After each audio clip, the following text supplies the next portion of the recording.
Goeiemôre almal. Kom ons gaan na die woord van die Here toe vanmôre.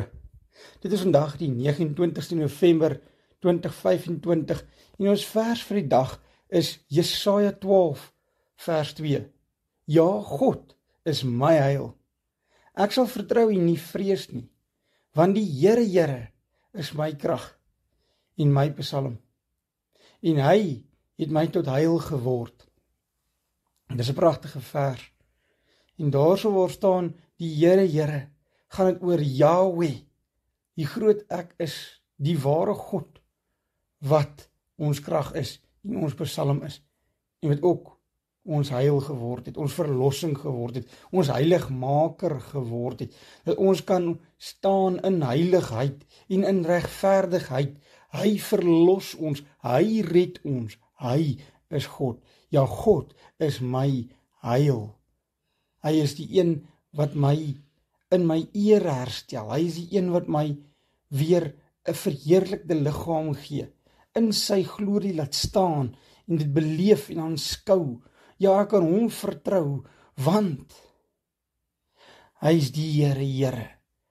Hy is die een wat in beheer is. Hy is my krag. Ek wil en kan hom vertrou vir 'n ewige lewe. 'n Ewige lewe van vreugde, vrede, rus, kalmte, krag. Ons gaan hardloop en nie moeg word nie. Ons gaan stap en nie afgemat word nie. Want die Here is my krag. Ja, die Here is my psalm. Kom ons sing tot hom. Kom ons loof hom. Kom ons prys hom. Kom ons gee aan hom die eer en die heil en die lof wat hom toekom. Kom ons prys sy heilige naam. Die naam van ons God. Jesus Christus ons Here. Kom ons sluit die oor aan. Bid hom saam. Liefdevolle Here en Hemel Vader, Here, baie dankie dat U die naam bo elke naam het. Dankie dat U die Here is. Want so sê die Here. Vertrou my, moenie bang wees nie. Vader, U sê dit vir ons gereeld in ons lewens. Vrees nie. Kinders van die Here het niks om voor bang te hoef te wees nie. Asseblief, Here, mag ons U vertrou. Dat U ons alreeds gered het op die kruisdood van Jesus Christus.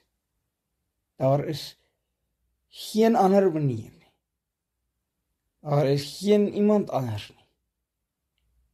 Dit is slegs God en God alleen. Ons loof en prys U in Jesus naam. Amen. Raai dat julle goed gaan. Mooi bly by. Goeiemôre almal.